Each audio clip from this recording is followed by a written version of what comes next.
আমার দিচ্ছেন, মাশাআল্লাহ। আমাকে এত মহব্বত করে, মসজিদের জন্য দিচ্ছেন না, মসজিদের জন্য আপনার জন্য দিলাম আমি। কে মুরব্বী তো সেই মহব্বত, মুরব্বী মুরব্বী মাশাআল্লাহ। আপনার ওয়াজ এ হাসেন কে আপনার? আপনার ওয়াজ জি। আমি আজ দীর্ঘ ৫-৭ বছর ধরে শুনি সব সময়। বেটা সব এই জন্য আপনাকে আমি আপনার ফোনে আমার কি মোবাইল টাচ না বাটোমাল? বাটুমালা। তাও আমার আওয়াজ হয়, হ্যাঁ, এই যে আছে মেমোরি ভরে তুলছে। হ্যাঁ, মেমোরি বই রাখি। মাশাআল্লাহ, দেখছেন? ১৯০টা ওয়াজ আছে আমার। আচ্ছা, টুপি কই? টুপি টুপি আছে পকেটে। পকেটে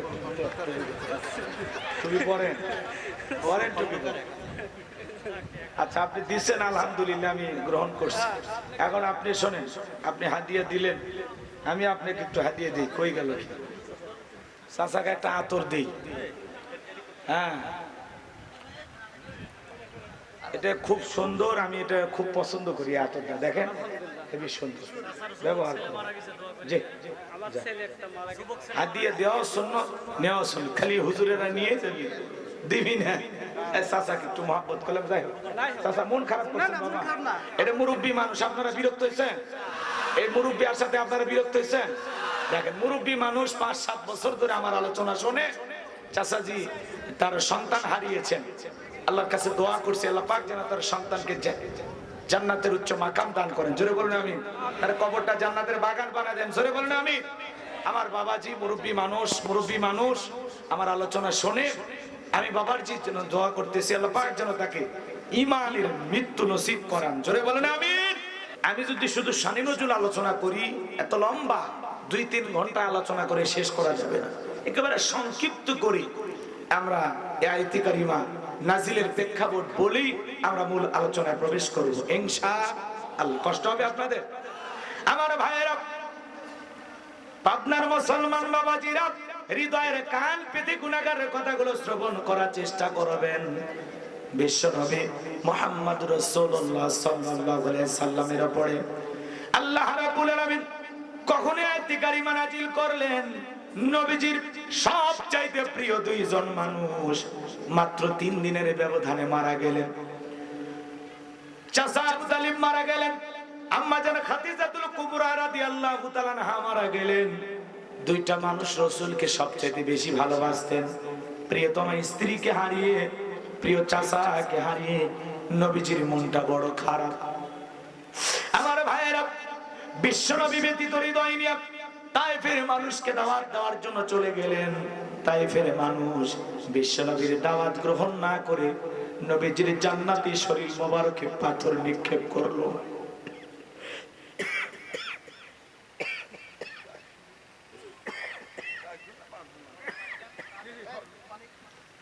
আমার ভাইয়েরা, বিশ্বনবী মুহাম্মদ রাসূলুল্লাহ সাল্লাল্লাহু আলাইহি সাল্লামের দিকে এতগুলো পাথর নিক্ষেপ করা হলো। পাথর মারতে মারতে নবীজির পুরোটা শরীর পাথরের ভিতরে ঢেকে গেল। নবীর প্রিয় সাহাবী হযরতে যায়েদ বিন হারেসা বলে, আমার ভাইয়েরা, হযরতে যায়েদ ডেকে বলেন, নবীজির শরীর মোবারক থেকে আমি পাথরগুলোকে সরায় ফেললাম। এরপরে নবীজির যখন হুঁশ ফিরে আসলো, আমার নবী ডেকে বলে, যায়েদ, এখন কোন ওয়াক্তের নামাজের সময়? হযরতে যায়েদ ডেকে বলেন, নবী, এখন আসর নামাজের সময়। আমার নবী ডেকে বলে, যায়েদ, আমার একটু ওযু বানায় দাও। হযরতে যায়েদ বিশ্ব নবীর শরীর মোবারক থেকে তাকায় দেখতেছেন রক্ত ঝরতেছে। সমস্ত রক্তগুলো নবীজির পায়ের ভিতরে জমাট বেঁধে গেছে। জুতা মোবারক খুলতে গিয়ে তাকায় দেখেন নবীজির জুতার ভিতরে রক্তগুলো জমাট বেঁধে আছে। আমার ভাইয়েরা, বিশ্বনবী নামাজ আদায় করলেন। আসমান থেকে জিবরাইল এসে বলে, নবী, একবার শুধু হুকুম দেন, যে তায়েফের মানুষের আপনার শরীর থেকে রক্ত ঝরিয়েছে, পাহাড়ে চাপা দিয়ে তায়েফের মানুষকে আমরা ধ্বংস করে দেব। আমার নবী দুহাত তুলে আসমানের দিকে আল্লাহর কাছে দোয়া করে বলেন, আল্লাহ, তায়েফের মানুষ আমাকে চিনতে পারে নাই, না চিনে ওরা আমাদেরকে আমাকে পাথর নিক্ষেপ করেছে, আমি তায়েফের মানুষকে মাফ করে দিয়েছি। আল্লাহ আপনিও তায়েফের মানুষকে মাফ করে দেন। কেমন দয়ার নবী, রাহমাতাল লিল আলামিন, কেমন দয়ার সাগর। তায়েফের মানুষকে মাফ করে দিলেন, ক্ষমা করে দিলেন। তায়েফ থেকে ফিরে আসার পরে একদিন দুই দিন নয়, 19 দিন পর্যন্ত আসমান থেকে কোন আয়াতে কারিমা নাজিল হয় না। জিবরাইল আসে না, নতুন কোন আয়াত পাঠ করে নবীজিকে শোনায় না। এদিকে কাফেররা সমালোচনা শুরু করে দিল, ও নবীর সাহাবীরা, তোমাদের নবী নতুন কোন আয়াত, নতুন কোন সূরা পাঠ করে কেন শোনায় না? নাকি তার উপরে যে জিন ভর করেছিল সেই জিনটা বিদায় নিয়েছে? জোরে কন্যা উযবিল্লাহ। আবার কাফেররা ডেকে বলে, ও নবীর সাহাবীরা, তোমাদের নবীর আল্লাহ কি তাকে ভুলে গেছেন? জোরে কন্যা উযবিল্লাহ। এইভাবে যখন তারা সমালোচনা করলেন, সাহাবায়ে কেরাম মনে মনে কষ্ট পায়, কিন্তু সরাসরি রাসূলকে বলার ক্ষমতা সাহাবায়ে কেরামদের নাই। চতুর্দিকে যখন সমালোচনা চলতেছে, সবাই যখন সাহাবায়ে কেরামদের মনোবল ভাঙার চেষ্টা করতেছে, আল্লাহ রাব্বুল আলামিন তখন আসমান থেকে জিবরাইলের মাধ্যমে এই পাওয়ারফুল আয়াতে কারিমা গুলো বিশ্ব নবীজির উপরে আল্লাহ তাআলা নাজিল করলেন। আল্লাহ রাব্বুল আলামিন জানিয়ে দিলেন, ইন্নাল্লাযীনা ক্বালু রাব্বুনাল্লাহ, নিশ্চয়ই যারা বলে আমি তাদের রব। আমাদের রব কে? একটু মনোযোগ দিয়ে শুনেন। আল্লাহ তাআলা বলতেছেন, ইন্নাল্লাযীনা ক্বালু রাব্বুনাল্লাহ, নিশ্চয়ই যারা বলে আমি তাদের রব, সুম্মাস্তাকামু, এই কথার উপরে যারা ইস্তেকামাত থাকে, অবিচল অচল থাকে, তাতানাজ্জালু আলাইহিমুল মালাইকা, তাদের উপরে আসমান থেকে ফেরেশতা নাজিল হয়। ফেরেশতা নাজিল হয় 3 সময়। জোরে বলেন কয় সময়? ফেরেশতা এসে বলবে, আল্লাহ তাখাফু, ভয় পেও না, ওয়ালা তাহজানু, চিন্তা করো না, ওয়াবশিরু বিল জান্নাতিল্লাতী কুনতুম তুআদুন, তোমাদের এই যে জান্নাতের প্রতিশ্রুতি দেওয়া হয়েছে, যে জান্নাতের ওয়াদা দেওয়া হয়েছে, সেই জান্নাত পেয়ে তোমরা আনন্দিত হও, সেই জান্নাত তোমরা গ্রহণ করো। চিৎকার মেরে বলুন সুবহানাল্লাহ। এটা হলো আয়াতের সরল অনুবাদ। এদিক খেয়াল করেন, আল্লাহ তাআলা কি বলতেছেন, ইন্নাল্লাযীনা ক্বালু রাব্বুনাল্লাহ, নিশ্চয়ই যারা বলে আমি তাদের রব, এই কথার উপরে যারা ইস্তেকামাত থাকবে, সুম্মাস্তাকামু, ইস্তেকামাত থাকবে, অবিচল অটল থাকবে, দৃঢ় থাকবে, মজবুত থাকবে যে আল্লাহ আমার রব, তিনি আমার সব। কথা কয় না, কথা কয় না। তাফসীরুল কোরআন মাহফিল লিখেছেন, আমাকে একটু ভিতরে প্রবেশ করতে দেন, ভালো লাগবে ইনশাআল্লাহ। আল্লাহ তাআলা বলতেছেন সুম্মাস্তাকামু, এই কথার উপরে যারা ইস্তেকামাত থাকবে, আল্লাহ আমার রব, এই কথার উপরে অবিচল অটল থাকতে হলে মামলা আসবে, হামলা আসবে, নির্যাতন আসবে, জুলুম হবে, শত নির্যাতন জুলুমের পরেও বলতে হবে আল্লাহ আমার রব, আল্লাহর পথেই টিকে থাকতে হবে, মাথা নত করা যাবে না। ভালো করে বোঝার চেষ্টা করবেন। আপনাদের এলাকায় রাস্তার দুই ধারে গাছ লাগায় না? কথা কয় না, একটু আওয়াজ দেন, গাছ লাগাই কিনা? যখন ঝড় আসে, আইলা, নার্গিস, হুদহুদ, ফনি, ফনি, মিথিলি, বিভিন্ন ধরনের ঘূর্ণি ঝড় যখন হয়, দেখবেন রাস্তার গাছগুলো অনেক সময় ভেঙে যায়। কথা বলেন, যায় কিনা? আবার কিছু গাছ মজবুত শিকড় নিয়ে দাঁড়িয়ে থাকে। কথা বলেন ঠিক কিনা? ঝড়ের মোকাবেলা করে কি করে টিকে থাকে, তার শিকড়কে আঁকড়ে ধরে। কথা বলেন ঠিক কিনা? এই জন্য আপনি যখন বলবেন আল্লাহ আমার রব, এই কথার উপরে যখন আপনি টিকে থাকতে চাইবেন, এই কথার উপরে যখন পাটাকে মজবুত করে রাখবেন, আপনার উপরে হামলা আসবে, মামলা আসবে, নির্যাতন আসবে, জুলুম আসবে, ঘর ছাড়া করবে, বাড়ি ছাড়া করবে, দেশ ছাড়া করবে, ফাঁসির দড়িতে ঝুলাইয়া মারতে পারে। এরপরেও মুমিন, মুসলমান, ইমানদার যারা বলবে আল্লাহ আমার রব, এই রবের গোলাম হবে যারা, হাসতে হাসতে ফাঁসিতে ঝুলবে, জালেমের পা চাটা গোলাম হবে না, জালেমদের কাছে মাথা নত করবে না। আমরা তো তারই প্রমাণ দেখে যাচ্ছি। কথা বলেন না কেন? খাঁটি ইমানদারেরা কখনো মাথা নত করে না। আপনি যখন বলবেন আল্লাহ আমার রব, এই কথার উপরে টিকে থাকতে হলে অনেক মানুষকে কিছুদিন আগেও ঘরে ঘুমাইতে দেয় না, বাচ্চারে ঘুমানো লাগছে, আত্মীয় স্বজনের বাড়িতে পালায় থাকা লাগছে। কথা বলেন ঠিক কিনা? শুধু মুখে দাড়ি টুপি থাকার কারণে মিথ্যা জঙ্গির নাটক দিয়ে বছরের পর বছর জেলখানায় বন্দী করে রেখেছিল, কথা বলে ঠিক না? ইমাম মুয়াজ্জিম গুলো ইসলামী আন্দোলন করার কারণে সেই ইমামদেরকে বাঁকা চোখে দেখা হতো, কথা বলে ঠিক না? মসজিদগুলোতে দাঁড়িয়ে হক কথা বলা যাইতো না, তাফসীর মাহফিলে হক কথা বলা যাইতো না, ওরা বাধা দেওয়ার চেষ্টা করে, কথা বলেন ঠিক না? আজকে কি তারা আছে? জোরে বলেন আছে? কোথায় গেল তাদের বাহাদুরি, কোথায় গেল ক্ষমতার চেয়ার? আল্লাহ তাআলা ভাঙতে সময় লাগে না, কথা বলেন ঠিক না? আল্লাহ যখন চেয়ারটা ক্ষমতার চেয়ার ভেঙে দেবে সময় লাগবে না, কথা বলেন ঠিক না? আমরা চেয়েছিলাম নেত্রীর পদত্যাগ, আল্লাহ বলে তোদের চাওয়াটা খুবই কম, আমি আল্লাহ এমন পরিবেশ পরিস্থিতি তৈরি করব শুধুমাত্র পদত্যাগ না দেশ ত্যাগ করতে বাধ্য করব। রান্না করা ভাত খাওয়ার ভাগ্য হয় নাই, জাতির উদ্দেশ্যে ভাষণ দেওয়ার সুযোগ হয় নাই। বলেন তো আপনি আমি যা চেয়েছিলাম তাই কি পেয়েছি?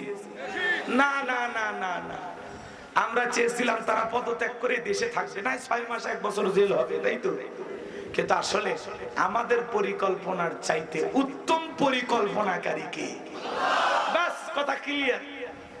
আল্লাহ যেটা করবেন বান্দার চাওয়ার চাইতে আল্লাহ বেশি করে দিবেন, কথা ঠিক না? আমরা অনেকেই বলেছিলাম বহুদিন, অনেক মানুষ আমাদেরকে বলতে, হুজুর কি দোয়া করেন আর কি ওয়াজ করেন, পরিবর্তন হয় না। আল্লাহর পরিবর্তন করতে একটু সময় নেয়, কিন্তু এমন ভাবে করবে, কথা কয় না কেন? কোরআনের ফাঁকে আল্লামা সাইদি হুজুর বলে নাই, সময় এমন আসবে ইন্দুরের গর্ত পাইবা না পালানোর জন্য, কথা বলে ঠিক কি না? বলে আজকে আল্লাহ ওয়ালাদের উপরে নির্যাতন করো, ইসলাম সহ্য করো না, 12 কোটিতে গাছের নোড়া, গাছের গোড়া নাড়া দেবে, মামু বাড়ি দিল্লি গিয়ে পড়বা। সব মিলছে কিনা? জোরে বলেন মিলছে কিনা?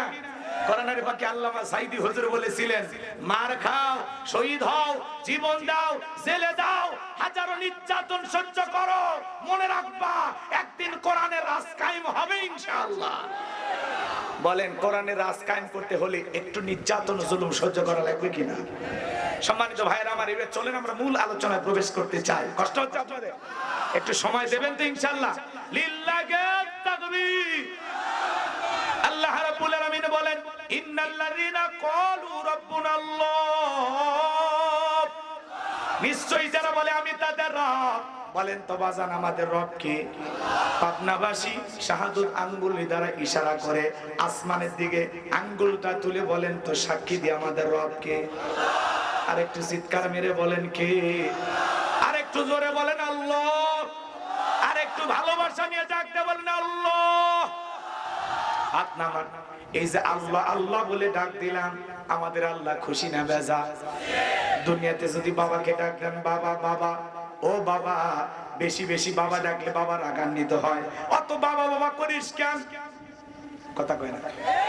মাকে যদি ডাক দেন মা মা মা মা, মা বলে তো মিয়া মিয়া করিস কেন? বিয়ে দিল 2 বাচ্চার বাবা হবি, মিয়া ছাড়লি না।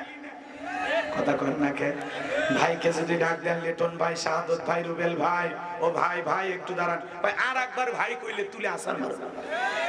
তার মানে কি বুঝলেন? হুজুর হাসানোর জন্য বললেন? বুঝি না।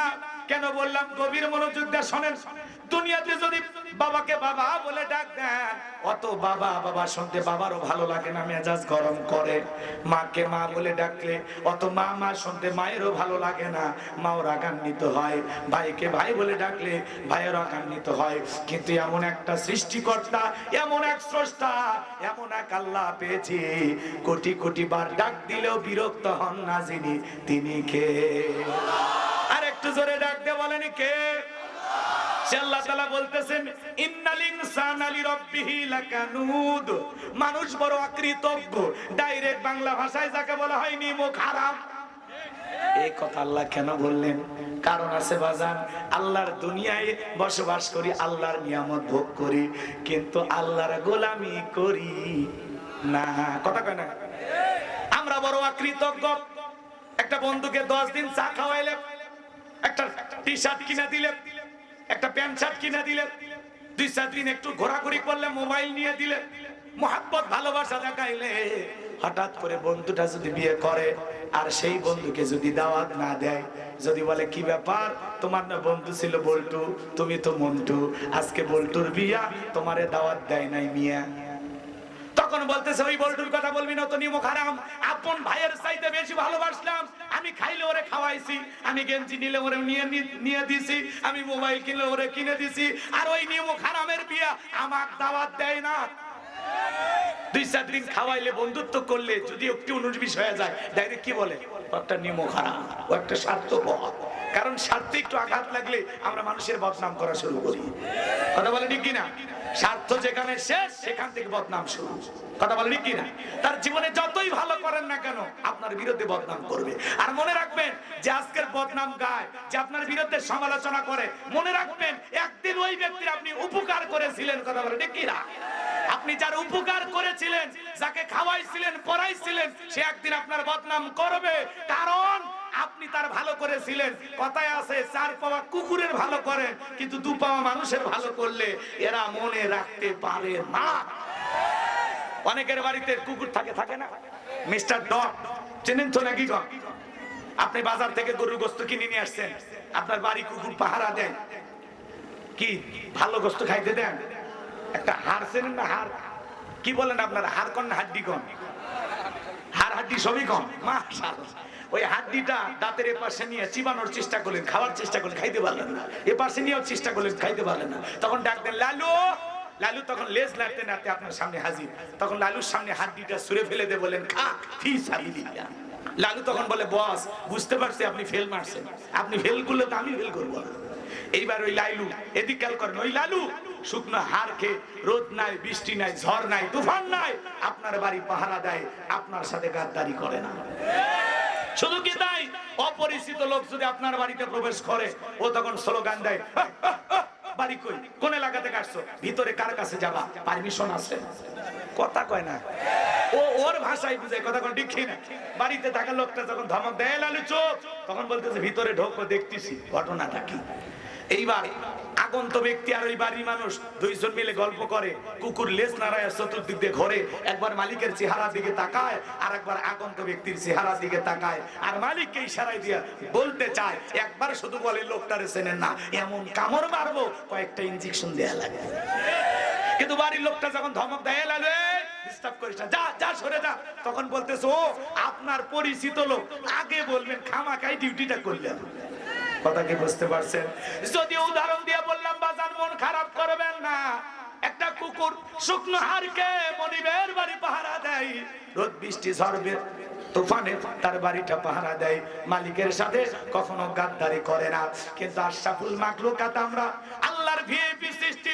আল্লাহ বলেন, কুনতুম খায়রা উম্মাতিন উখরিজাত লিন-নাস, তোমাদেরকে উত্তম জাতি বানাইলাম, ভিআইপি বানাইলাম। ওয়ালাকাদ কাররামনা বানি আদম, সম্মান মর্যাদার দিক দিয়ে তোমাদেরকে শ্রেষ্ঠ বানাইলাম।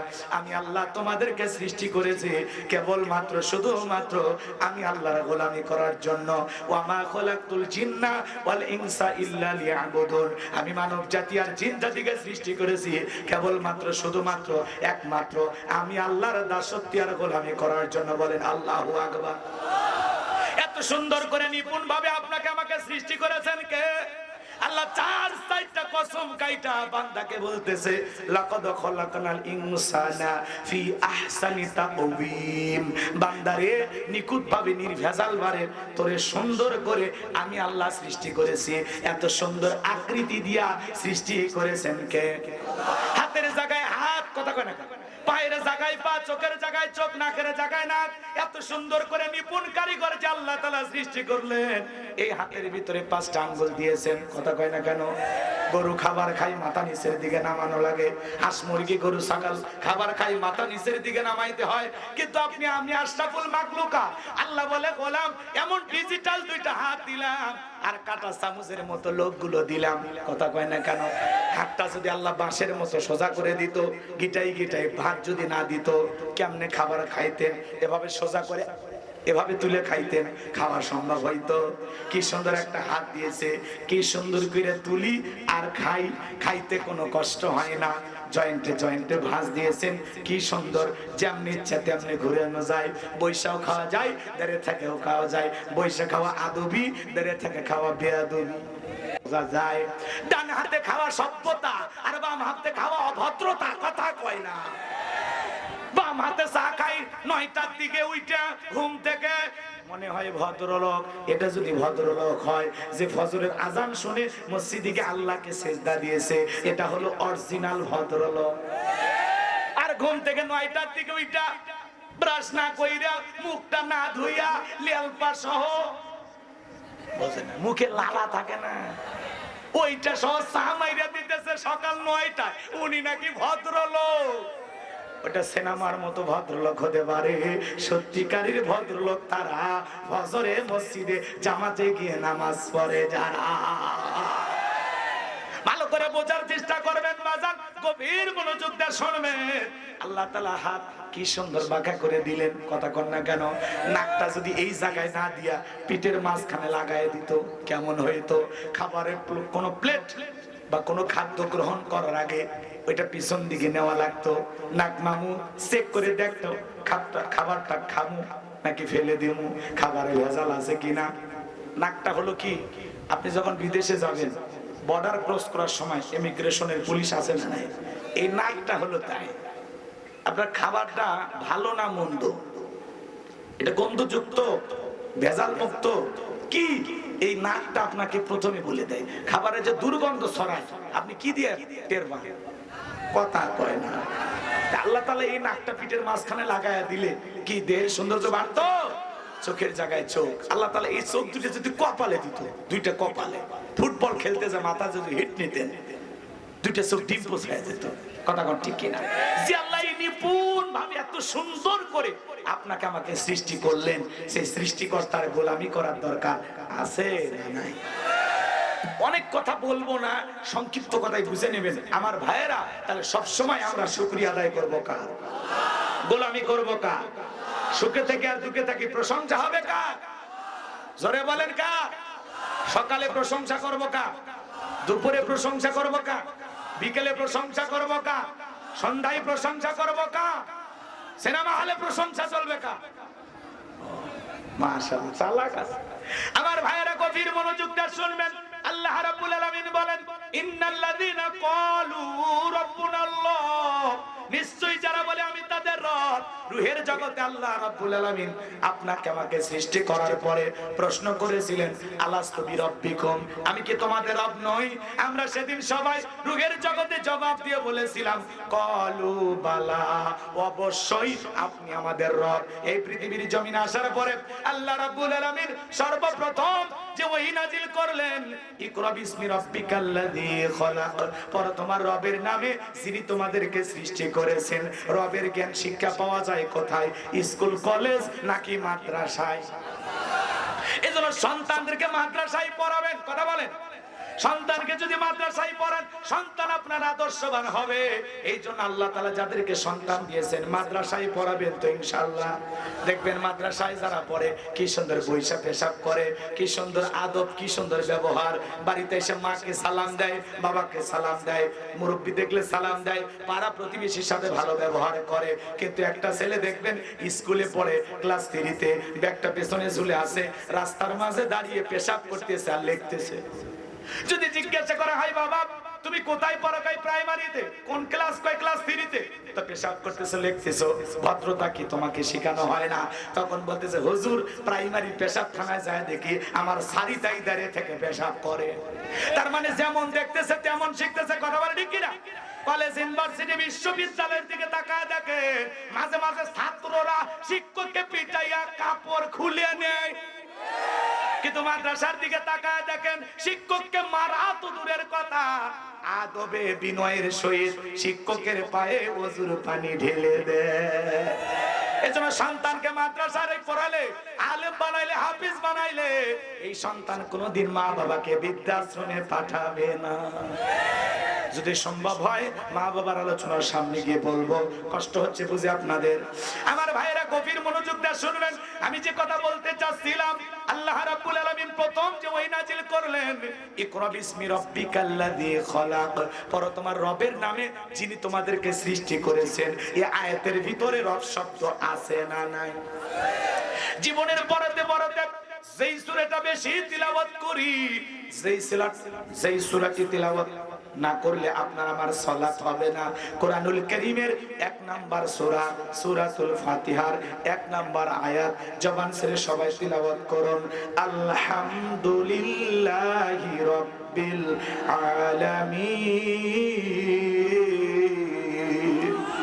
সমস্ত প্রশংসা, যাবতীয় প্রশংসার একমাত্র মালিক তিনি, সৃষ্টিকুলের রব, আমাদের প্রতিপালক, আমাদের আল্লাহ যিনি। এই আয়াতের ভিতরে রব শব্দ আছে না নাই? জীবনের পরতে পরতে রব, আপনি আমি যখন রুকুতে চলে যাই কি তাসবিহ পাঠ করি, সুবহান রাব্বিয়াল আযীম, সুবহান রাব্বিয়াল আযীম। রব শব্দ আছে না নাই? রুকু হতে দাঁড়ানোর সময় কি বলি? সামিআল্লাহু লিমান হামিদা, রব্বানা লাকাল হামদ। রব শব্দ আছে না নাই? এরপরে যখন মাথা নত করে সিজদায় চলে যায় কি তাসবিহ পাঠ করি? সুবহান রাব্বিয়াল আ'লা, সুবহান রাব্বিয়াল আ'লা, সুবহান রাব্বিয়াল আ'লা। অনেকে যায়া সিজদায় খালি পড়তেছে সুবহান সুবহান সুবহান, সুবহানাল্লাহ কয় না, সবিনের তেল কয়, আল্লাহ ভালো জানে। স্পষ্ট বোঝা যায় খালি সুবহান সুবহান সুবহান সুবহান সুবহান, কথা কয় না কেন? স্পষ্ট করে বলতে হবে সুবহান রাব্বিয়াল আ'লা, সুবহান রাব্বিয়াল আ'লা, সুবহান সুবহান সুবহান। আছে না নাই? রাগ করেছেন? এই যে বাবা ভেজাল আছে, রাগ করতেছেন আপনারা। আমি একটা আয়াতকে বুঝাইতে গিয়ে অনেক কথা বলা লাগবে, মন খারাপ করলে কিছুই করার নাই। কিন্তু মনে রাখবেন, লোক 50,000 থাকলেও যে ওয়াজ হবে, 5 জন থাকলে একই ওয়াজ হবে। লাইন ধরেছি, ঠেকাবো, তারপরে বাড়ি যাবো। আমরা থাকলেও করবো, না থাকলেও কিছু না হোক, টাকাটা হালাল করা লাগবে নাকি? কোন এমনি বক্তাদের নিয়ে মেলা সমালোচনা, হুজুরের টাকা নেই, এসে হ্যান ত্যান, কথা কয় না। এই দুনিয়ার জমিনে মনে রাখবেন, এই দুনিয়ার জমিনে হাজারো মানুষ টাকা নেবে, পয়সা নেবে, তাদেরকে নিয়ে কেউ সমালোচনা করবে না। কিন্তু আলেমদের পকেটে 2-4টা টাকা উঠলে এক হুজুর আর এক হুজুর সহ্য করে না, কথা কয় না। বছরে 10টা মাহফিলে দাওয়াত পায় না, সে লিখতেছে আমি যদি দিনের দায়ী হতে পারি জীবনে কোনোদিন টাকা চাইবো না, কথা কয় না। তো ভাই, আপনারা নিয়ত সই, তা আরেকজন বক্তা টাকা পাচ্ছে, নিচ্ছে, দিচ্ছে মানুষ।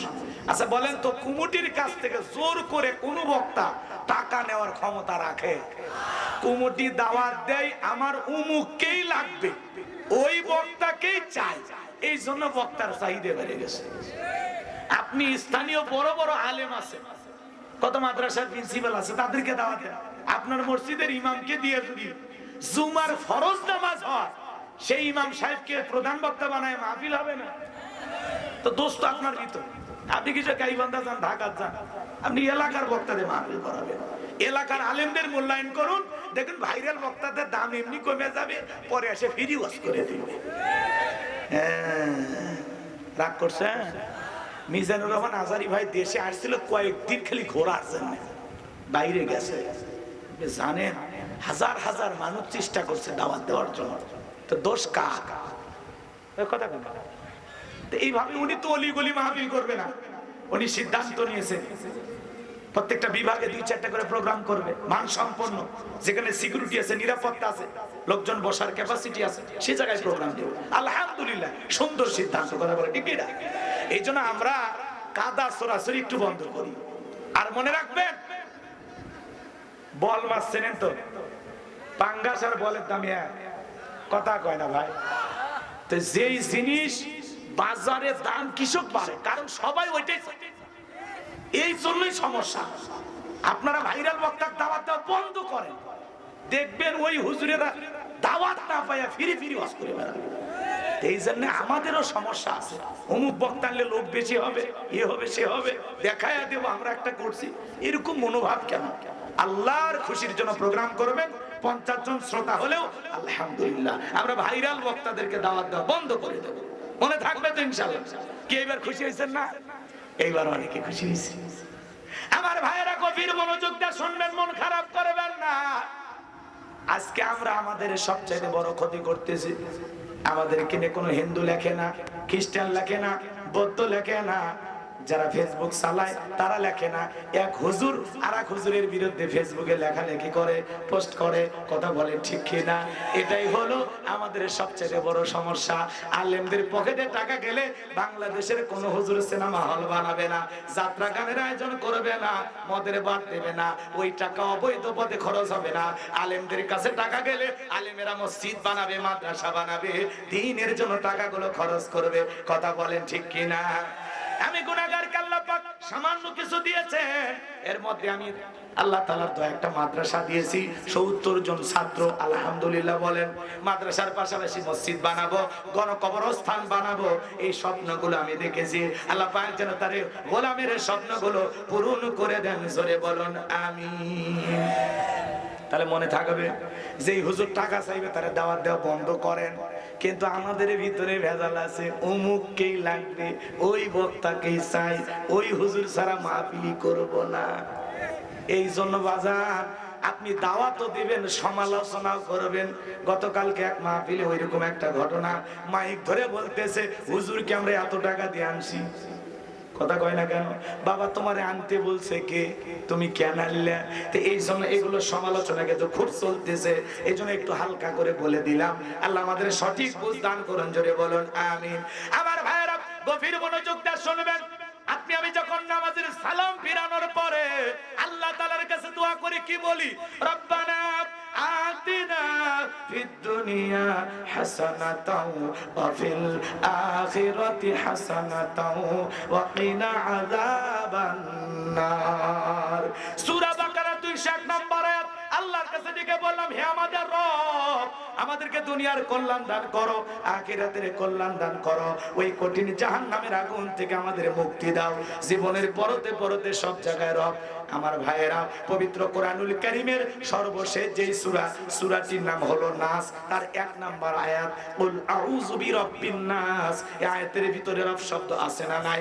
আপনি আমি যেদিন মারা যাব, মসজিদের মাইকে যেদিন এলান জারি হবে, এই গ্রামের অমুক ব্যক্তি বেঁচে নাই, ইন্না লিল্লাহি ওয়া ইন্না ইলাইহি রাজিউন।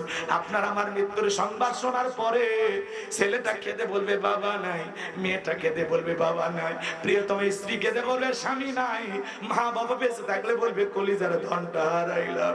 আপনি আমি মারা যাব, আত্মীয় স্বজন সবাই আপনাকে আমাকে দেখার জন্য ভিড় করবে বাজার, দেখে রঙিন পোশাক খুইলা বড়ই পাতার গরম পানি দিয়া গোসল করায় দিবে, চতুর্দিকে মশারি টাঙায় গোসল করায় দেবে। ছোট্ট সন্তান না বুঝে মার কাছে কেঁদে বলে, মা বাবা একা একা গোসলখানায় গোসল করতো, আজকে কেন আমার বাবা কথা বলে না, অন্য মানুষ কেন গোসল করায় দেয়? ছোট্ট সন্তান না বুঝে আপু আপু বলে কান্না করে। দেখেন না কত মানুষকে আমরা বিদায় দেই, 2-3 বছরের বাচ্চা, 2-3 বছরের বাচ্চাটা বাবার লাশের খাটিয়া ধইরা কান্না করে, বাবার গালে মুখে চুমা খায়, বাবার লাশটা ধাক্কায় বলে আপু ওঠো, আপু ওঠো, আপু ওঠো।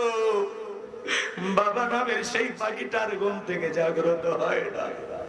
চোখের সামনে কবর আছে রে যুবক, হৃদয়ের কান পেতে গুনাহগারের কথাগুলো শুনে যাও। তুমি আমি যেদিন মারা যাব, বড়ই পাতার গরম পানি দিয়া গোসল করায়া, আতর সুরমা লাগায়া, চকলেটের মতো মরায়া, মসজিদের খাটিয়াতে 2-4 জন বড় যাত্রী ধইরা সবাই নিয়ে যা অন্ধকার কবরে নামাবে। 3 জন মানুষ কবরে নামবে, একে একে সবাই কবর থেকে উঠে আসবে। এরপরে কবরে বাঁশের বিছানা বিছায়া দেবে বাজার, বাঁশগুলো বিছায়া দেওয়ার পরে তার উপরে যখন মাটি দেবে, আমার ভাইয়েরা পুরো কবরটা হয়ে যাবে অন্ধকার, কোনো আলো বাতাস নাই, ডানে মাটি বামে মাটি, মাটির হবে বিছানা, উপরেতে বাঁশের ছাউনি, কবর নাম তার ঠিকানা।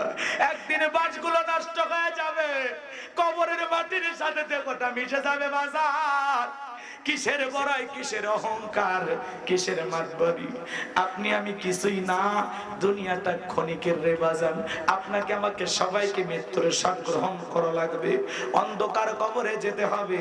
সবাই আমরা পরকালের যাত্রী, দুনিয়া চিরস্থায়ী থাকার জায়গা না। ওই অন্ধকার কবর রাখার পরে আত্মীয় স্বজন সবাই চলে আসবে। কবরে থাকা ব্যক্তি ওদের পায়ের আওয়াজ শুনতে পাইবে, চিৎকার মেরে ডেকে বলবে একা রাইখা যাও না, আমাকে সঙ্গে নিয়ে যাও।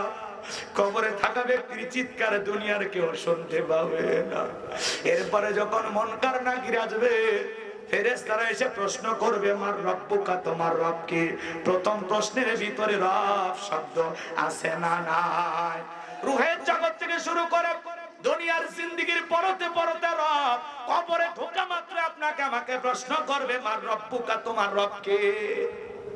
এ ভাই এ কি এই যে দুই একজন যে ওটা বলছে 12:30 পার হয়ে গেছে।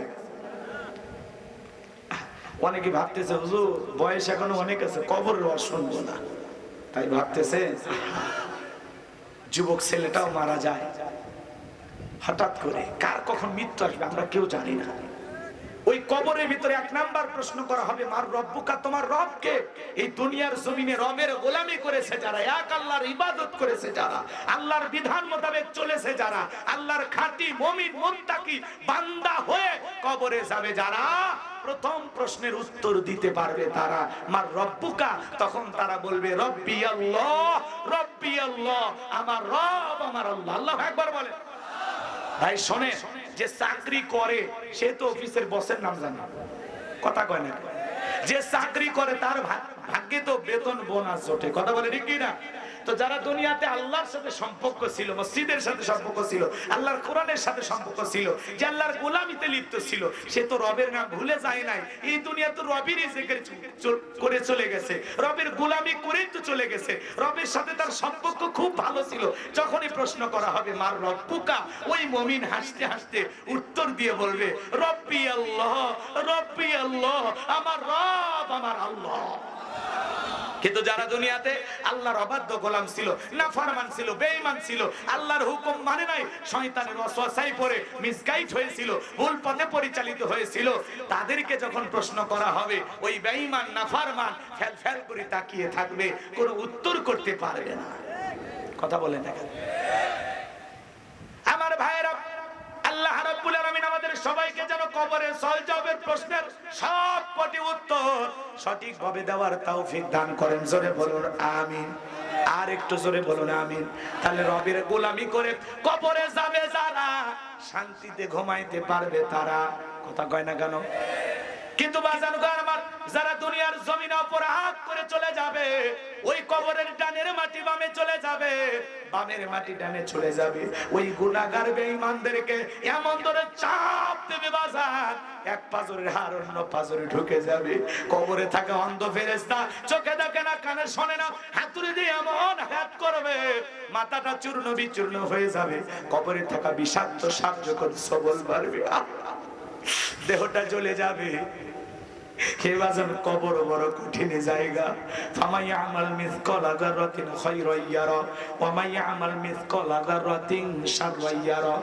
বান্দারে, যদি যারা পরিমাণ অনুপরিমাণ নেক আমল করো, ওইটাও তোমার আমলনামায় লিপিবদ্ধ করা হবে।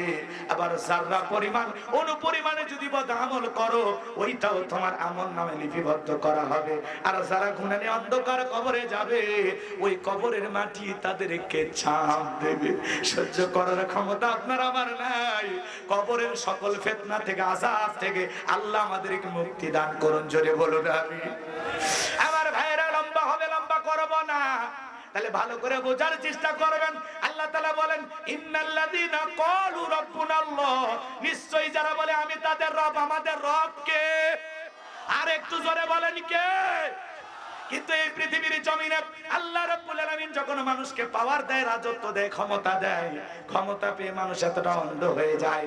এই পৃথিবীর জমিনে একজন জালেম স্বৈরাচারী শাসক ছিল, এর নাম ছিল ফেরাউন, যে নিজেকে আনা রব্বুকুমুল আলা বলে দাবি করেছিল। এর বাল্যকালের নাম ছিল কাবুস, বলকিয়াও বলা হতো। কিপ্তিদের তরফ থেকে স্পেশাল নাম ছিল রামসিস। মিশরের বাদশা হওয়ার পরে উপাধি নাম হলো ফেরাউন। আমি কি কিছু একটু বলবো, রাগ করবেন না আপনারা? দেখেন, আল্লাহ তাআলা মানুষকে জিরো থেকে হিরো বানায়। হিরো থেকে জিরো বানায় কি? আবার জিরো থেকে হিরো বানায় কি? সেই ক্ষমতা আল্লাহর আছে না নাই? তো আল্লাহ যখন মানুষকে পাওয়ার রাজত্ব ক্ষমতা দেয়, ক্ষমতার চেয়ারে বসে এতটা অন্ধ হয়ে যায়, আল্লাহকেই ভুলে যায়, নিজেকে রব বলে দাবি করে। এরকম একজন জালেম কাফের ফেরাউন দুনিয়ার জমিনে এসেছিল। তার জীবন থেকে সামান্য কিছু কথা যদি বলি কষ্ট হবে। এ ছিল একটা ভবঘুরে যুবক। ভালো করে বোঝেন, সংক্ষিপ্ত করে বলে দিচ্ছি, কয়েকটা মিনিট সময় দেন, ভালো লাগবে ইনশাআল্লাহ। এদিক খেয়াল করেন, এ ছিল ভবঘুরে যুবক। এলাকায় কোনো কাজ কর্ম নাই। ভবঘুরে যুবক মানে বোঝেন না? কিছু ছেলে পেলে দেখবেন কোনো কাজ নাই, কাম নাই, ইয়াবা, ফেন্সিডিল, গাঁজা, মদ খায়া গাছত ধাক্কা মেরে কই ভাইজান সাইড দেন। বউ যদি দরজা খোলে, অমুকের বাপ তুমি ঢোলকা, কয় মা তুই বুঝবো না, আজ একটু বেশি পরিমাণে মাল খাসি। এরকম নেশাখোর আছে না? কথা কন না কেন?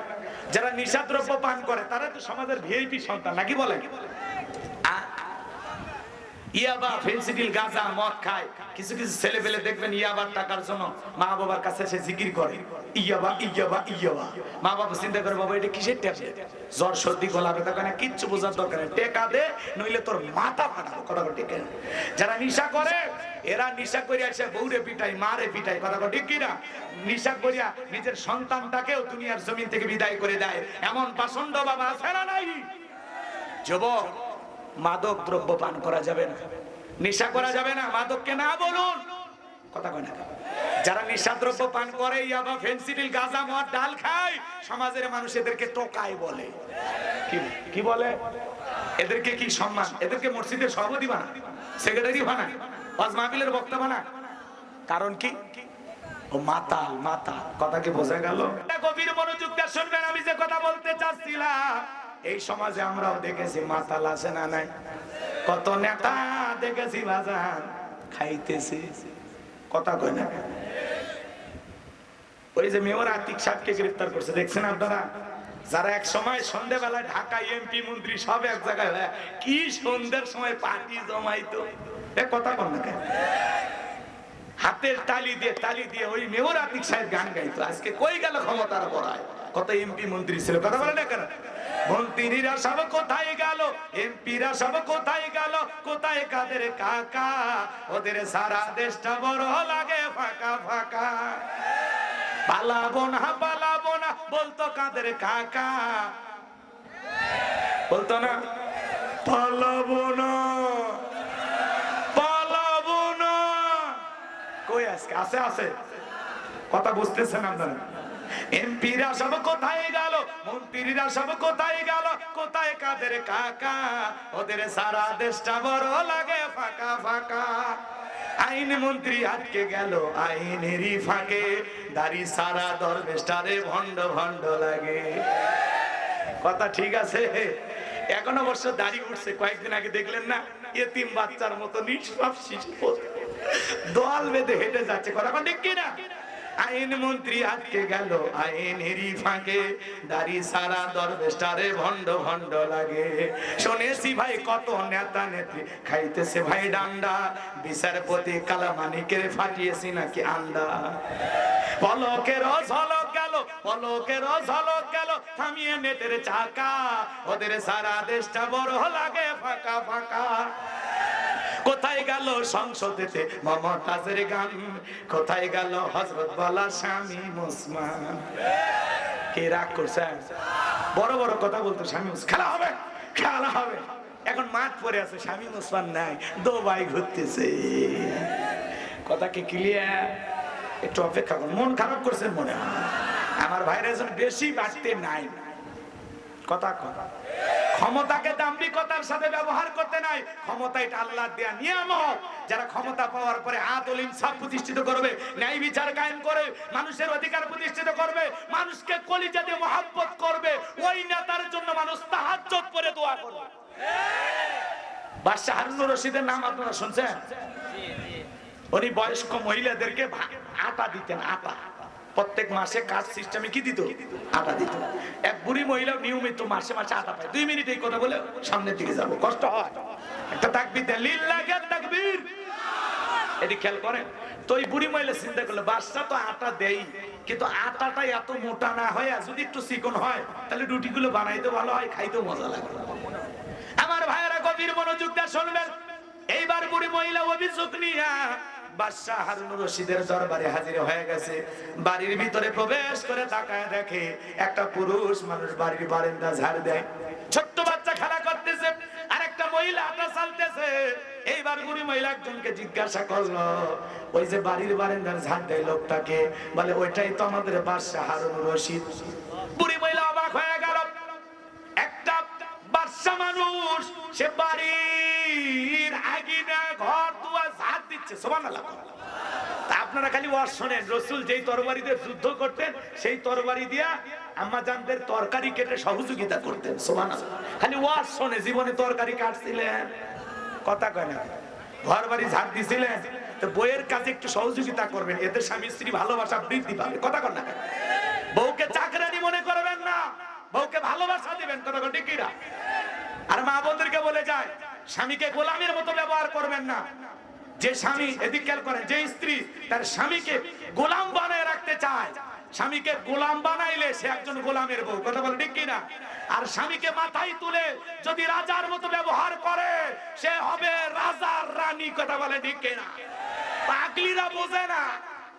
কথা কয় একটু নির্বিষ হয়ে গেলে স্বামীর বিরুদ্ধে বদনাম, কত উল্টাপাল্টা কথা বলে। এরকম বউ আছে না? নাই। আপনারা অবশ্য পান নাই, কারণ আপনাদের বউ সব জান্নাত থেকে পালিয়ে আসছে। সব রাবিয়া বসরি। কথা ঠিক কিনা? বদনাম করে কিনা মুখ খুলতেছেন না। কয় হুজুর নাম বললে চাকরি থাকবে না, যেটুকু ভাত রান্না করে দেয় ওটুকু আর কিসমতে ছুটবে। রাগ করতেছেন বুঝি? আমার ভাইয়ের স্ত্রীর সাথে ভালো ব্যবহার করবেন। আমি আপনাদের উদ্দেশ্যে বলে যেতে চাই, গভীর মনোযোগ দিয়ে শুনবেন। মাঝে মাঝে স্ত্রীর রান্না বান্নার কাজে সহযোগিতা করবেন। শুক্রবারের দিন যেদিন ফ্রি থাকবেন বাড়িতে, স্ত্রীকে বলবেন যত ময়লা আবর্জনা কাপড় আছে দাও, সব ধুয়ে পরিষ্কার করে দেব। মাঝে মাঝে এইভাবে বলবেন, দেখবেন আপনার বউ যদি সত্যি আপনাকে ভালোবাসে, এই কথা শোনার পরে বলবে, সে পালির বাপ তুমি বলেছো, এতে আমি খুশি হয়েছি। আমার দেহ সুস্থ থাকতে তোমাকে কাপড় ধোয়া লাগবে না। আর বউ যদি বেশি শিয়ানা হয়, প্রতিশোধ নেওয়ার ইচ্ছা থাকে, তাহলে শুধুমাত্র কয়েকটা কাপড় না, ওই বাড়িতে যত কাপড় আছে আলমারিতে তোলা সব নিয়ে এসে ধোয়াইতে বাধ্য করবে। মন খারাপ করতেছে আমার ভাইয়েরা। এইবার গভীর মনোযোগ দিয়ে শুনবে। বুড়ি মহিলা দেখে বলে, এই ছেলেটাকে? বলে এটা বাদশাহ হারুন রশিদের একটা সন্তান। ওই যে মহিলা আকাশা লেখে, বলে ওটা বাদশাহ হারুন রশিদের একজন স্ত্রী। বাদশাহ হারুন রশিদের 4 জন স্ত্রী ছিল। জোরে বলেন কয়জন? কষ্ট হচ্ছে মনে হয়। এইবার মহিলা তাকায় দেখে, বাদশার বিরুদ্ধে কি অভিযোগ দেব?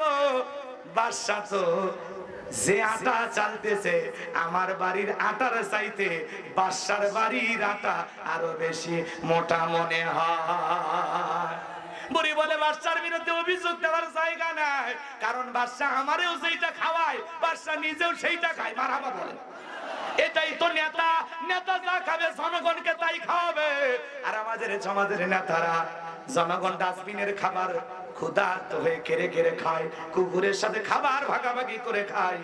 একটা নারী তার দেহকে বিক্রি করে 500 টাকা 1000 টাকার বিনিময়ে বিক্রি করে পেটের খাবার জোগাড় করে। এরপরে ওরা ক্ষমতার চেয়ারে বড় বড় কথা বলে, আমরা দারিদ্র মুক্ত বাংলাদেশ গড়েছি। কথা কোন লাগে আপনারা? ভালো করে বোঝার চেষ্টা করবেন আমি যে কথা বলতে চাচ্ছিলাম। এইবার বুড়ি মহিলা চলে আসলো। বাদশাহ হারুন রশিদ তাহাজ্জুদের নামাজ আদায় করে। আল্লাহ তাআলার বান্দা, আল্লাহকে কত মহব্বত করতেন আর ভয় করতেন জানেন? বাদশাহ তাহাজ্জুদের নামাজ আদায় করে ছদ্মবেশ ধারণ করে জনগণের দুঃখ দুর্দশা দেখার জন্য বাহিরে বাহিরে ঘুরতেন। আমার ভাইয়েরা, দিনের বেলায় যেই বুড়ি বাদশার বাড়িতে, রাতের বেলায় ঘটনাক্রমে বাদশা সেই বুড়ির বাড়ির ধার দিয়ে হেঁটে যাচ্ছে। এইবার বুড়ি মহিলাও তাহাজ্জুদ পড়ে আল্লাহর কাছে দোয়া করতেছে, নেতা যদি ভালো হয়, নেতাও তাহাজ্জুদ পড়বে, জনগণও তাহাজ্জুদ পড়বে। এমন নেতা দরকার যে নেতা তার ইমামতিতে মুরিদদেরকে নিয়ে, তার কর্মীদেরকে নিয়ে নামাজ আদায় করবে। কথা বলেন না কেন? আমিরে জামাত গতকালকে ঢাকায় বক্তব্য দিকে থেকে চোখের পানি ছেড়ে দেখে দিয়েছেন, আর বলেছেন এখনো অনেক জীবন্ত লাশ হাসপাতালের বেডে শুয়ে কাতরাচ্ছে। তোমাদের খবর আমরা নিতে পারি নাই। তোমরা যে কষ্ট করেছো এদেশের জনগণ কোনোদিন তা বলবে না। আমরা তোমাদের খোঁজ খবর ভালোভাবে নিতে পারি নাই, এই জন্য তোমরা আমাকে মাফ করে দিও। আমার ভাইরা আমিরে জামাত চোখের পানি ছেড়ে যেমন ভাবে কান্না করেছেন, যত মানুষ সেই সমাবেশে গিয়েছেন সবাই চোখের পানি ছেড়ে দিয়ে কান্না করেছেন। আমিরে জামাত ডক্টর শফিক রহমান কাঁদতে কাঁদতে বলেছেন, দুর্দিনে আপনারা যেভাবে আমাদেরকে সহযোগিতা করেছেন, পাশে থেকেছেন, ভবিষ্যতে সহযোগিতা করবেন। এখন থেকে আপনাদের দায়িত্ব আরো বেড়ে গেছে। এদেশের মানুষের কল্যাণের জন্য, শান্তির জন্য যত ধরনের কাজ করা দরকার আমরা কাজ করে যাব। কাজের বিনিময়ে আমরা কোনো বেনিফিট চাই না। চিৎকারে মেরে বলেন আল্লাহু আকবার। নেতা এমন মানুষকেই বলে যারা নিঃস্বার্থভাবে কাজ করতে চায়। আল্লাহু আকবার বলেন। আমার ভাইয়েরা, বুড়ি মহিলা তাহাজ্জুদ পড়ে দোয়া করে বলে, আল্লাহ আমাদের বাদশা হারুনুর রশিদ এত ভালো নেতা, নিজে মোটাটা খায়, জনগণকে মোটাটা খাওয়ায়, এমন বাদশার বিরুদ্ধে অভিযোগ দেওয়ার কোনো জায়গা নাই। আল্লাহ গো, আমি আমার নেতার জন্য দোয়া করি, আল্লাহ আমার বাদশা হারুনুর রশিদের হায়াত তুমি বাড়াইয়া দাও। নেতা ভালো বলে জনগণ হাত তুলে বলে, আল্লাহ নেতার হায়াত বাড়া দাও। আর নেতা যদি জালেম হয়, জনগণ হাত তুলে বলে, আল্লাহ জালেমের মৃত্যু দাও। কথা কয় না। নেতানিয়াহু জুলুম করে ফিলিস্তিনের মুসলমানদেরকে মারতেছে, বলেন তো বাজান, জনগণ কি ওর হায়াত কামনা করবে? তামাম পৃথিবীর সমস্ত মানুষ তার জন্য বদদোয়া করে, আল্লাহ নেতানিয়াহু এই জালেমকে তুমি ধ্বংস করে দাও। আমার ভাইয়েরা, বাদশা হারুনুর রশিদ মনে মনে খুশি হয়ে গেল, কারণ আপনি যদি জনগণের জন্য কাজ করেন, বাজান গোমার জনগণ কলিজা দিয়ে মোহাব্বত করবে। কথা বলেন ঠিক কি না? এইবার 2 নাম্বার দোয়া করে বলে, আল্লাহ বাদশা হারুনুর রশিদের একটা ছেলে সন্তান দেখলাম, সে যেন অকাল মৃত্যুবরণ করে, তাড়াতাড়ি করে মারা যায়। বাদশা চমকে উঠছে, বুড়ি কয় কি রে? এইবার বুড়ি মহিলা 3 নাম্বার দোয়া করে বলে, আল্লাহ এই রাজ্যের যত মুয়াজ্জিম আছে সবাই যেন তাড়াতাড়ি করে মারা যায়। বাদশা হারুনুর রশিদ মনে মনে বলে, বুড়ি রে 1 নাম্বার দোয়া করলি, ভালো লাগলো, হায়াত কামনা করলি, কিন্তু আমার ছেলে মারা যাওয়ার দোয়া কেন করলি? রাজ্যের মুয়াজ্জিম মারা যাওয়ার দোয়া কেন করলি? আগামী কালকে আমার দরবারে তোমারে জিজ্ঞাসা করব, এই দোয়াগুলো করার পিছনে কারণ কি? বুড়ি এই দোয়াগুলো কেন করেছিল আপনারা কি শুনবেন? হাত তোলেন কারা কারা শুনবেন। লিল্লাহি তাকবীর। হাত নামান। এই ফিরাউন ছিল ভাবকুরে যুবক, এলাকায় কোনো কাজকর্ম পাইল না, বাল্যকালের বন্ধু হামানকে নিয়ে মিশরে চলে গেল। মিশরে যাওয়ার পরে সর্বপ্রথম হলো তরমুজের ক্ষেতের লেবার। সংক্ষিপ্ত করে বলতেছে, খুব দ্রুত, কষ্ট হবে আপনার। এই তরমুজের ক্ষেতের লেবারি করার পরে মিশর দেশে গোরস্থানের দারোয়ান লাগবে, সরকারি গোরস্থানের দারোয়ান। হাজার হাজার মানুষ ইন্টারভিউ দিতেছে। ওই লাইনের মধ্যে কাবুস নামের ফেরাউনও দাঁড়ায় গেছে। একে একে ইন্টারভিউ দিতে দিতে যখন ফেরাউনের পালা, দেখে বলে, বাদশা বুক ভরা আশা নিয়ে ভিন দেশ থেকে আপনার দেশে এসেছি, আপনি যদি চাকরিটা আমারে দেন সারা জীবন কৃতজ্ঞ থাকবো। আমি সমস্ত মানুষের কাছে শুনেছি আপনার সাথে ভালো মানুষ আর মিশরে নাই, পামের ওপরে প্রমোশন চলে। দেখেন না, খালি মুখ দেবে না, আপা আপা আসি, আপা আপা আপা, কথা কয় না। রাগ করছে? এই বাংলাদেশ 16 বছর খালি তেলের উপর চলছে। কেউ কয় হযরত হাসিনা, কথা কয় না। কেউ কয় আপনি দেশ রত্ন, কেউ কয় আপনি মা, কথা কয় না। কে কি বলে ঠিক নাই। কি আত্মীয়তা, কি মহাব্বত কই গেল? সব ছিল টাকার অহংকার, কথা বলে ঠিক। একটু এমপি টিকিট পাওয়ার জন্য কি প্রশংসা করত। যদি নেতার ভুল ধরায় দিত আর নেতা ভুল সংশোধন করত, তাহলে এই দেশ থেকে তাদেরকে পালানো লাগতো। খালি পাম দিয়েছিস। জিনিসের দাম বাড়ে, নেতার কাছে বলা হয় নেতা দাম বাড়ছে, কই বহির্বিশ্ব সব দাম বাড়ছে, কিছুদিন চালায় না, পরে ঠিক করে দিচ্ছে। আর ঠিক করে এই দেশে খালি বাড়ে, কমে কমে। আমার ভাইয়েরা মন খারাপ করবেন না। যে কথা বলতে চাচ্ছিলাম, হৃদয়ের কান পেতে কথাগুলো শুনে যা। বাদশার সামনে এমন ভাবে কথাগুলো উপস্থাপন করলো, বাদশার মায়া লেগে গেল। বাদশা দেখে বলে, ইন্টারভিউ বন্ধ করো। এই ছেলেটাকে মিশরের সরকারি গোরস্থানের দারোয়ানের চাকরিতে নিয়োগ দেওয়া হলো। এইবার গোরস্থানের দারোয়ান হওয়ার পরে ফেরাউন চিন্তা করলো মাসে মাসে বেতন পাবো, এই বেতন দিয়ে তো বড় হওয়া যাবে না, আমার সাইড ইনকাম করা দরকার। এইবার যারা গোরস্থানে লাশ দাফন করতে আসে ওদেরকে বলে শোনো, লাশ প্রতি একটা করে দিরহাম দেওয়া লাগবে, না হলে আমি লাশ দাফন করতে দেব না। জনগণ চিন্তা করে একটা দিরহামের জন্য বাদশার দরবারে বিচার সালিশ নিয়ে যাব, লাশ পয়সা গুলো শেষ হয়ে যাবে, অতএব একটা টাকা যদি পাই এই ছেলেটাই পাক। এই কথা ভেবে জনগণ একটা করে দিরহাম দেওয়া শুরু করলো। 1 টাকা হলেও এইটাও কি ঘুষ? কথা কয় না? বাংলাদেশে বস্তু নাই, বাংলাদেশে আছে গো। শোনো এই দেশটার গল্প করি, দেশটা মনে হয় স্বপ্নপুরী, শুধু কর ঘুষখোর মদখোর জুয়াখোর হে তাই আছে ভুরি ভুরি, হে তাই আছে ভুরি ভুরি। এ দেশে অসৎ কামাই কেউ করে না, তবে ঘুষের টাকা পেলে কেউ তো ছাড়ে না। টেবিলের নিচ দিয়ে হাত বাড়িয়ে কালো টাকাটা নেই সারিয়ে, করছে ওরা বড় দেশের চুরি, করছে ওরা বড় দেশের চুরি। শোনো এই দেশটার গল্প করি,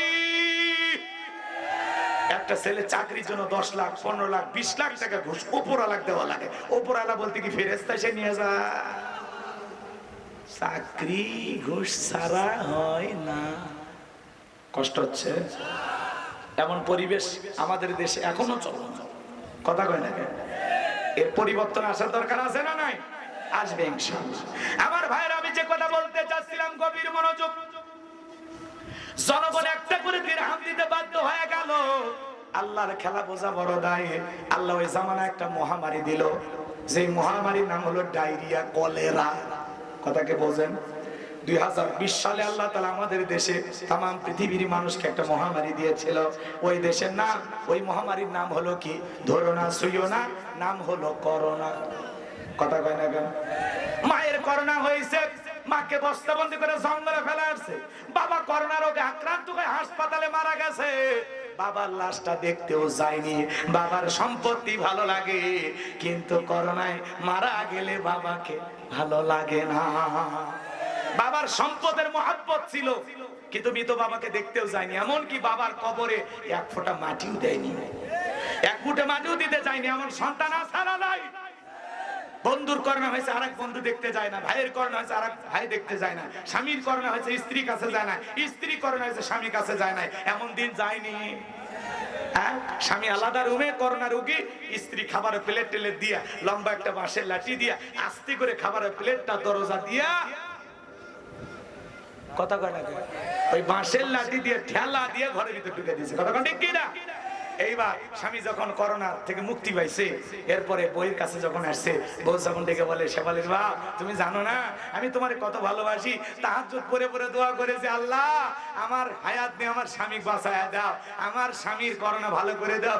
কত যে কাঁদছি, ও মুখের বাপ, তুমি জানো না আমি তোমার যে কত মহব্বত করি, ভালোবাসি। স্বামী তখন মনে মনে ভাবে, আরে পাগলি, তুই তো জানিস না, তোর এক নজর দেখার জন্য ছটফট করছিলাম, মনে হয় এই বুঝি দরজা খুলে আমার সাথে একটু দেখা করবি, দুইটা কথা বলবি। মোবাইলে তোর ছবি দেখে কান্না করেছিলাম। তুই যে আমার কত ভালোবাসিস, আমি সেটা রোগী থাকা অবস্থায়, অসুস্থ থাকা অবস্থায় টের পাইছি। আমারে তুই বাস দিয়া খাওয়াইছিস। কথা ঠিক কি না? এই জন্য ভাই, স্বার্থের দুনিয়া, কেউ কারো আপন নয়। কথা বলে ঠিক কি না? কার জন্য এত পাগল পারা হয় দুনিয়াতে? পয়সা করে জমাইতেছে, মরে গেলে কেউ আপনাকে স্মরণ করবে না, আত্মীয় স্বজন সবাই ভুলে যাবে। কথা বলে ঠিক কিনা? জীবিত আছেন যতক্ষণ মায়া কান্না মহব্বত ভালোবাসা আছে তখন কম, যখনই মারা যাবেন আপনার নাম লাশ হবে, আপনাকে সবাই ভুলে যাবে। কথা বলে ঠিক কিনা? আমার ভাইরা গভীর মনোযোগ দিয়ে শুনবেন। এইবার মানুষ হাজার হাজার মারা যায়, আর গোরস্থানের দারোয়ান ফেরাউনের পকেটে টাকা হয়। টাকা হইতে হইতে এত টাকার মালিক হয়ে গেল, টাকা রাখার জায়গা নাই। বাদশার দরবারে চলে আসছে, বাদশা আমার কাছে কিছু টাকা পয়সা আছে, এলাকায় যারা খাজনা দিতে পারে না, গরিব মানুষ খাইতে পারে না, আমি একটু এই টাকা দিয়া সহযোগিতা করব। বাদশা ডেকে বলে, বাবা এত ভালো উদ্যোগ, তোমার মতো ছেলে ঘরে ঘরে জন্ম নেওয়া দরকার। ঠিক আছে, তুমি টাকা নিয়ে আসো, আমি ঢোল পিটে খবর পৌঁছায় দিলাম। রাজ্যের যত গরিব মানুষ আছো, যাদের খাজনা বাকি আছে, বাদশার দরবারে চলে আসো, গোরস্থানের দারোয়ান তোমাদের খাজনা পরিশোধ করে দেবে। এইবার হাজার হাজার মানুষ মানুষের খাজনা পরিশোধ করে দিল, গরিব দুঃখী মানুষকে টাকা দিয়ে সহযোগিতা করলো। আপনারাই বলেন তো বাজান, টাকা কি ফিরাউনের বাপের না জনগণের? খালি সিস্টেমে দিতেছে, কথা বোঝেন নাই?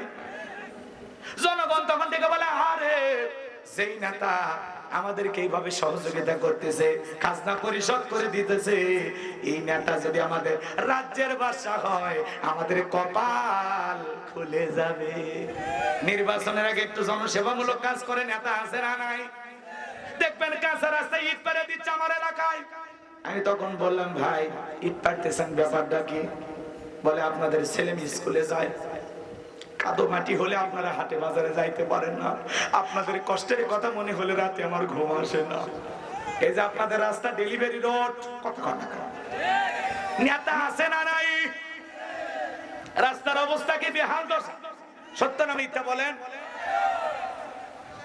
কিন্তু নির্বাচনের আগে দেখবেন একটু টুকটুক করে ঠিকঠাক করতেছে, আর বলতেছে, শোনেন আপাতত ইট পারিয়া দিয়ে গেলা, আর ভবিষ্যতে আমার মার্কায় সিল মেরে যদি এলাকার নেতা বানায় দিতে পারেন, আমার 1 নাম্বার টার্গেট কাঁচা রাস্তা পাকা করে দেব।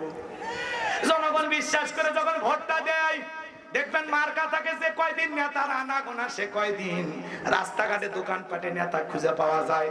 সাইজ চলে আসে, রাস্তার ভিক্ষুক মহিলা চাপিয়ে ধরে সেলফি তোলে, টাকা দেয়। রাস্তার ভিক্ষুক মহিলা টাকা দেয়, কয়েক নেতা করে কয়ে ছবি তোলে, ছবি তোলে, ছবি তোলে, আর বলে, দেখেন একটা ভিক্ষুকের সাথে আমাদের নেতা কি ব্যবহার করলো, মনে হয় জীবন্ত ওমর ফারুক।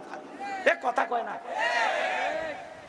এগুলো ইমোশন নিয়ে খেলে যখন নেতা হয়, গরিব মানুষ ওর বাড়ি যায় 3 দিন বসে থাকে, তাও দরজা খোলে না। ওই জন্য বাজা নির্বাচনের মার্কা থাকে যে কয়দিন নেতার আনাগোনা, সে কয়দিন ওই ভোট চাওয়ার জন্য নেতা অলি গলি যে কায়দায় ঘরে, নির্বাচিত হওয়ার পরে 5 বছর যদি ওইভাবে অলি গলি ঘরে, নেতার মার্কা লাগবে না। রাস্তাঘাটে, কাঁঠাল গাছে, আম গাছে, বিদ্যুতের খুঁটিতে ব্যানার বানায়া লম্বা লম্বা ছবির পোস্টার দিয়া নেতার ছবি ঝুলান লাগবে না। কাজের মতো কাজ করলে নেতাকে মানুষ কলিজা দিয়ে ভালোবাসবে, নেতার মার্কায় জায়গা মতো সিল মেরে পাস করা। কিন্তু ওরা খালি ব্যানারওয়ালা নেতা আছে, কথা কয় না? ঈদের আগে কি সুন্দর ব্যানার বানিয়ে নেতার ছবি সহ লেখে, আমি অমুক নেতা, পবিত্র ঈদ উল ফিতরের শুভেচ্ছা, আমি অমুক নেতা, সেরাগালি বদনা, ঈদ উল আজহার শুভেচ্ছা। ওই ব্যানারের পেছনে যে টাকাটা ব্যয় করে, ওই টাকা দিয়ে যদি গরিব দুঃখীকে লাচ্চা সেমাই কিনে খাওয়াইতো, কাপড় পোশাক কিনে দিত, ঘর বাড়ি ঠিক করে দিত, ওই জনগণ কলিজা দিয়ে দোয়া করতো। কথা বলে ঠিক কিনা? না হয়ে খালি সব ব্যানারওয়ালা নেতা হচ্ছে। কষ্ট হচ্ছে, হোক, সমস্যা নেই। এগুলো বাস্তবতা একটু বলা লাগবে, বুঝে শুনে স্লোগান দিবেন।